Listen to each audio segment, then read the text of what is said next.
ごめんなさい。ちょっとね、きつい言い方しますよ。身構えてくださいね。ゼロさんの絵、ちょっとね、ダサくて、くどい感じがします。ああ、なるほど。そこだけ意識すれば、こういう風にならないんだ。と、一気に次のステージに進めるようになると思います。多分ね、これ知るだけで世界が変わると思いますよ。こんにちは、斉藤直樹です。10代03からの質問です。斉藤先生はじめまして。いつも大変参考になる動画をありがとうございます。イラストについて質問させていただきたく、質問を送らせていただきます。私は約1年ほど前からイラストを描き始めており、描き始めた頃と比べると少しずつではありますが、画力の成長を感じています。ただ最近、自分の絵に対して強い物足りなさを感じるようになりました。具体的には、一枚絵として統一感が弱く、画面全体がまとまって見えない。描きたいテーマがなく、ただ好みのものを描いているため、何を伝えたい絵なのかが曖昧のまま描いてしまうことが多い。その結果、絵に花や印象の強さが出ず、人を引きつける力が足りないと感じている。といった点で悩んでいます。技術的な未熟さももちろんあると思うのですが、何が足りていないのか、どこを重点的に改善すべきなのかを自分で正確に把握できておらず、成長の方向性を迷っています。特に私は将来イラストレーターを目指しているので、商業イラストのような全体感の整ったクオリティの高い一枚絵を描けるようになりたいと考えています。一枚絵に花や統一感を持たせるために意識すべき点、メッセージ性やテーマはどの程度意識すべきものなのか、単純に私の絵に圧倒的に足りていない技術などについて一つでもアドバイスをいただけたら幸いです。初歩的な内容が含まれていると思いますが、ご助言いただけましたら大変ありがたく存じます。先生のご活躍を心よりお祈り申し上げます。長い文章になり大変恐縮ですが、読んでいただければ幸いです。よろしくお願いします。とのことです。はい、ゼロさんご質問ありがとうございます。まずですね、僕が率直に驚いたのは、添付いただいたね、ポートフォリオを拝見したんですが、作品のね、クオリティが高いのはもちろんなんですけど、これね、2025年から書き始めたって書いてあるんですね。で、それにしては作品数めちゃくちゃ多かったので、嘘やろって思って、X も拝見したんですが、もしかしたらね、ここに至るまでにある程度下地ができていたのかもしれませんが、どうやら本当にね、高校を卒業するちょっと前からのタイミングで、作品を数日おきぐらいでガンガン制作して、もうガンガン投稿されていてですね、もうこの作品投稿ペース、まさにね、こういう人がプロになるよなっていう、そのね、お手本のように感じました。はい、びっくりしました。素晴らしいです。しかもですね、ほんとこの1年間で、目に見える形でぐんぐん成長を遂げられているので、このね、成長の奇跡が見えるのもすごいですよね。もうこうしてスクロールしているだけでも、それがね、伝わってくると思います。キャラクター中心ですが、めちゃくちゃね、いろんな表現を試されていて、もうぐんぐんね、画面から感じる圧、迫力、高まっていると思います。はい。すごいエネルギーです。素晴らしいです。ただですね、ご本人気にされているように、統一感とか、あとはいまいち花がないと感じる部分、そしてあとはメッセージ性とかテーマ性とか、どのぐらい意識したらいいのっていう部分、あとはね、足りない技術なんかについても、僕が気になった範囲でね、指摘していこうかと思います。ぜひ最後までご覧ください。それでは早速、行ってみましょう。03の作品の紹介。はい。まずですね、皆さんもう気になっていると思うので、最初に03の作品、いくつか紹介していきます。はい。まずはこちらの作品。はい。星空の下、ショートカットの女の子が紐にリングを通して、これはね、首にネックレスをかけるシーンでしょうか。あえてね、女の子を星空と同じ色にしつつ、服にもね、バックの星が透けているような、そういう表現に描かれていて、この女の子自体が星空そのものなんだなと、そういうことがわかると思います。はい。とても素敵なイラストですね。そして次、今度はブドウをイメージした女の子ですね。端っこにね、こうちょっとブドウが見えていて、で、女の子自体もブドウを一粒持っていたり、あとは髪飾りにもブドウがあって、色もね、全体的にブドウをイメージした紫色に統一されていて、とてもね、コンセプチュアルなイラストだと思います。水滴の表現もね、シズル感をプラスできていて、とてもいい感じですね。はい、そしてこちらも緑色のブドウですね。はい、緑色のブドウといえば、僕は真っ先にシャインマスカットを思い出しますが、あれね、皮ごと食べられて本当に美味しいんですよね。はい、多分ね、この女の子が持っているのも、ちょっとこう縦長な粒なので、シャインマスカットは何でしょう。とても美味しそうに描けていると思います。で、こちらは今度はお花をイメージした女の子。金木犀ですかね。この子もオレンジ色に統一されていて、テーマに合った色選びが特徴的です。金木犀ね、近くを通ると、こうふわーっとね、香ってきて、なんかね、こう記憶を刺激されるような、そういう感じがありますよね。さあ、そしてこちら、最後は、一面の花畑に佇む笑顔の女の子。はい。一点然こちらは単色ではなくてね、ピンクを中心にしていますが、花畑に様々な色を散りばめてカラフルに描かれていて、目にもね、楽しいイラストになっています。はい、先ほども触れましたが、初期のね、イラストがこちらです。絵を描き始めてまだ間もない絵としてはもう十分に上手いと思うんですが、それでもね、ここからどんどん上手くなっていって、で、今と比べると、この上達ぶり、これ並べるとわかりますよね。はい、すごいです。もうこれが10代のパワーかって圧倒されるものがありますね。はい。では、一通り紹介させていただいたので、ここからは、じゃあどうやってここからイラストを改善していけばいいのか、この先に行くにはどうすればいいのか、まずはね、単純に技術的な面からお話ししていければと思います。色面とグラデーションを使い分けよう。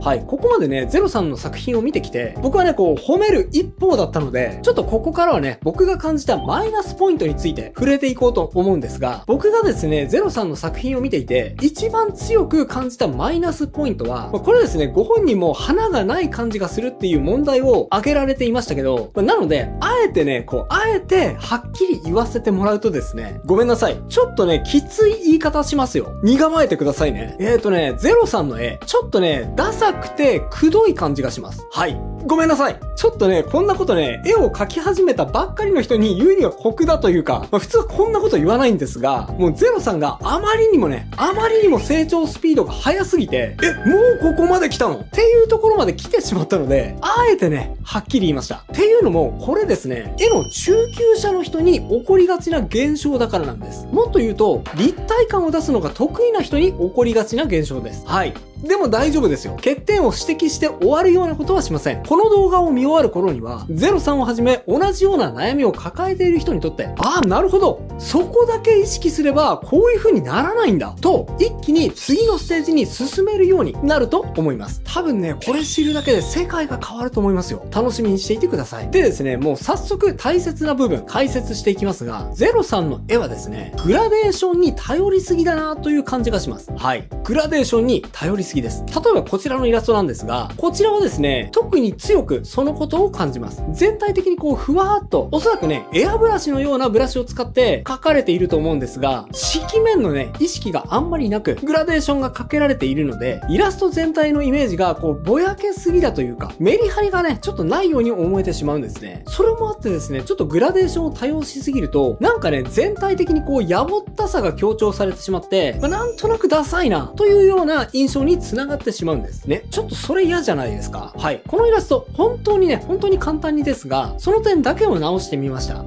デッサン的なところとかはね、全く直してないんですが、なんとなく見比べると、印象がはっきりしたのがお分かりいただけると思います。はい。ちょっとパカパカしてみると、変化したところが分かりやすいと思いますので、やってみますよ。はい、いきますね。パッカ、パッカ、パッカ、パッカ、パカと。はい、こんな感じ。これね、何を意識したのかというと、まさに色面を意識しました。例えば、髪の毛で言うと、まずはこういう色面ですね。髪の毛の色面が、正面は明るい色面、そして側面は暗い色面という部分が元はね、ちょっと曖昧で、正面にも結構暗い色があったり、側面もそれに対して少し明るい部分があったりして、色面がね、ちょっとこう見えにくかったので、このような色面を意識して、塗りをね、整理しました。あと顔なんですが、はい、元の絵。ここもね、向かって右側のほっぺたはまあいいかなという感じなんですが、例えばね、手前の口元にもこう明るい光が反射していたりして、ちょっとね、それが立体感を狂わせるような役割を果たしてしまっていますよね。なのでこのように、色面を意識しつつ、明るい部分と暗い部分を整理してみました。はい。あとですね、今顔の部分について特に指摘しましたが、僕が特に気になっているのは手ですね。これ他の絵でもそうなんですが、手の部分をですね、グラデーション強めなブラシで描いてしまうとですね、ちょっとこう立体感がなくて、もったり重たい感じになってしまいます。はい。ここはですね、かなり意識した方がいい部分かなと思いました。あと背景ですね。背景も全体的にふわーっとグラデーションをさせてしまう癖があると思いますが、何もない空間だったとしても、こういう感じでね、明るい部分、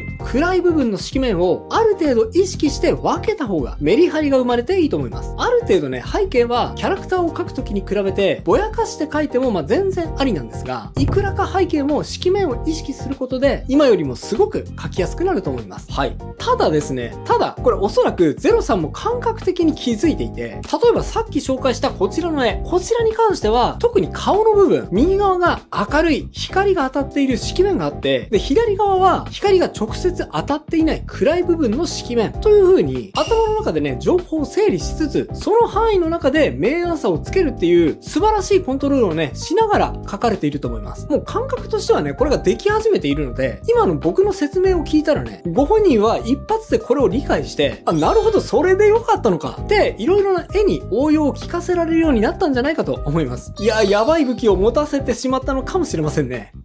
塗り込みで色がくすむ。で、おそらくですね、これもさっき言った色面の意識が薄いせいで起きているマイナスポイントなんですが、塗り込みによってね、色がくすんでしまっている部分が多く見受けられるような気がしました。例えばこちらのイラストなんですが、キャラクターの色がね、特にくすんでしまっているように感じました。これもですね、実は色面というものをあんまり意識できていないせいで、全ての塗り分けに対して同じ幅のグラデーションをかけてしまっているからだと思います。はい。何を言っているのかわからないと思うので、先にね、改善案お見せしちゃいますね。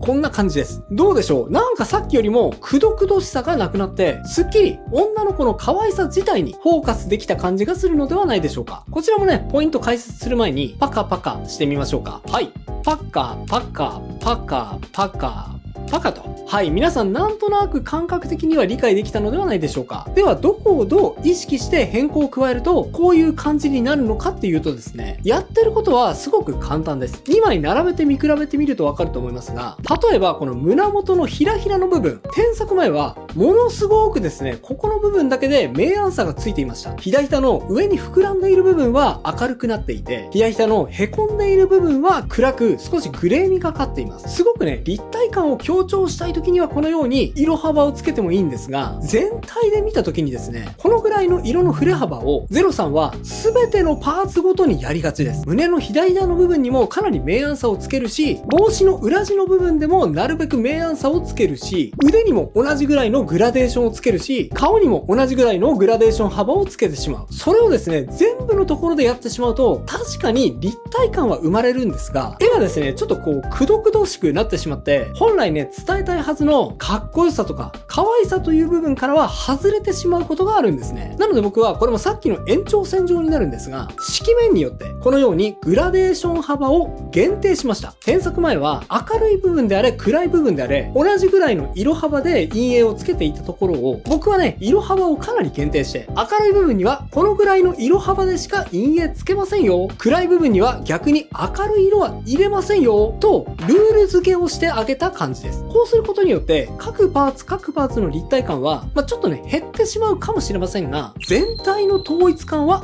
アップするんです。作者のゼロさんは、絵に統一感がなかなか出ない、花がないとおっしゃっていましたが、多分ね、僕が思うには、今の2点、色面の概念を意識してあげること、そしてその中でグラデーションの幅を限定してあげること、この2点を改善することで、かなり劇的に改善すると思います。なぜかというと、統一感がないっていうのは、すべてのパーツに同じ幅のグラデーションをつけてしまっているので、それによって、絵全体ではなく、各パーツ一つずつがすごくね、こう主張し合ってしまって、それによって全体感が損なわれてしまっているっていうのが一つ。そしてパーツごとの明暗差を強調しすぎたあまり、絵がくどくどしくなりすぎてしまって、ちょっとね、華やかさよりもダサさの方にメーターが振り切れている感じがします。これがもしかしたらね、ゼロさんが気にされている花のなさに繋がってしまっているかもしれないなというのが二つ目ですね。ただね、これ誤解されちゃいけないので、一応補足しておくんですが、今言ったダサさ、くどさを回避する方法って、これ別にね、こうするとダサくてくどくなるから絶対にしちゃいけないよって言ってるわけじゃ実はありません。時と場合によっては、ダサくてくどい感じが逆にいい場合もあります。例えばですね、ちょっとこう、ホラーっぽい演出をしたい時とか、あとは何かこう、違和感を感じてほしい時ですね。そういった時には逆に今僕が言ったようなことを逆にやってみてください。そうすることで違和感を強調して、あえてね、気になる絵作りをすることができるようになると思います。表現においてね、絶対にやっちゃいけないということはないので、もしね、僕が今言った反対の絵作りをしたい時には、その方向性も考えてみてくださいね。メッセージ性とテーマ性について。はい。でですね、具体的な問題点の指摘は今したんですが、最後ね、質問にもあったメッセージ性とテーマ性をどの程度考えた方がいいのかについて答えていこうと思います。ですね、ゼロさんの場合、メッセージ性とテーマ性、すでにね、かなりのレベルで実は意識できていると思います。例えばこちらのイラストですが、ぶどうの女の子をイメージして、それぞれ紫と緑で女の子を描き分けていますが、それぞれで紫を使う、緑を使うと、色やデザイン的にもはっきりとね、意図を込めて描けていますし、爽やかさをね、プラスするために、みずみずしい表現も込めるなど、プラスアルファの演出の部分までしっかりとできていると思います。もしかしたらね、メッセージ性とかテーマ性とか聞くと、なんかこう、精神的なものだったり、政治的なメッセージとか、ちょっとね、連想してしまう人がいるかもしれませんが、絵にとってのメッセージ性、テーマ性って、別にそういうことだけではなくてですね、単純にブドウのみずみずしさを可愛い女の子に置き換えて表現してみた、みたいな、そういうことだって立派なテーマなわけです。なのでそういう意味では、方向性としてね、ゼロさんの絵作り、何も間違っていないと思います。ただですね、方向性は間違ってないんですが、もうちょっとですね、クオリティはアップできるように感じました。例えばね、こちらの星空のアクセサリーの女の子なんですが、なんとなくやりたいことは伝わってくるんですが、本当にこれでゼロさんが伝えたかったイメージが伝えられているかどうかはちょっと僕には疑問です。これ僕の想像なんですが、ゼロさんがこの絵で表現したかったのって、夜空に浮かんでいる星々を、この人がね、こう紐を通してネックレス状にしましたっていう絵作りだったんじゃないかなと僕は思うんですが、ちょっとですね、それを見た人に言葉なしで伝え切るためには、少しですね、ノイズが多いように感じるんですね。例えばですね、紐に通すことで、星空の星をアクセサリーができるのに、頭の上にはね、もうすでにアクセサリーっぽい星がくっついていたり、あとね、そもそもアクセサリーを通す紐、これね、ちょっとこう、鉢巻きっぽい紐なので、そもそもアクセサリー作っているのかどうかもちょっとわかりません。あとはね、女の子自体が星空に溶け込んでいるような描き方をしているんですが、ちょっとね、星の透け方が中途半端なので、こういう模様の服を着ているのか、それともこの子自体が星空なのか、それ自体もね、パッと見た人はちょっと確定しづらいんですね。そこがちょっと気になるポイントです。テーマ作り、そして画面作りの方向性は合っていると思うんですが、途中ね、そこにちょっと自信がなくなってしまうのか、もしくは単純に詰め切れていないだけなのか、どちらかだと思います。言葉を添えずに絵を見た時に、見た人にゼロさんが本当に伝えたかったイメージ、伝わってほしい設定が伝わってるかどうかは、描いている時にね、特に意識した方がいいと思いました。絵作りの仕方、そして成長のスピード、ゼロさんは本当に類まれなるエネルギーを持っている方だと思いますので、ぜひね、このままたくさん絵を描いて、ご自分が伝えたいイメージをどんどん形にしていただきたいなと思いました。楽しんで応援しています。お知らせです。角川より絵心ゼロから始めるイラストドリル発売です。タイトル通りこの本はもう完全にゼロから1からお絵描きを始めたい。もう今から何もないところから積み上げていきたいんだっていう人に向けた本です。今回はめちゃくちゃ初心者の方から参考にできるようにかなりね、初歩的なところから手取り足取り学べる内容になっております。例えばもう初歩の初歩、姿勢やペンの持ち方の話だったり、デジタルだったら液タブがいいの、それとも板タブがいいのなんていう絵を描く前の準備段階の話から、線画に入る前のラフの描き方、絶対にいい絵にするために大事なラフの進め方、コツの話だったり、綺麗な線画を描くためのコツはもちろんのこと、なかなかうまく線画が描けないという人に向けての具体的な練習方法までかなり詳しくまとめています。さらにもう一歩進んで、顔のバランスの整え方、表情で感情を表現するやり方、男女の違いをどうやって描き分けるなど、キャラの細部の書き込みの話、そしてさらに服のシワを自然に描くコツ、パースを使って迫力を出す方法、効果的な色選びや絵の存在感を出すためのシャドウとシェードの違いの話などなど、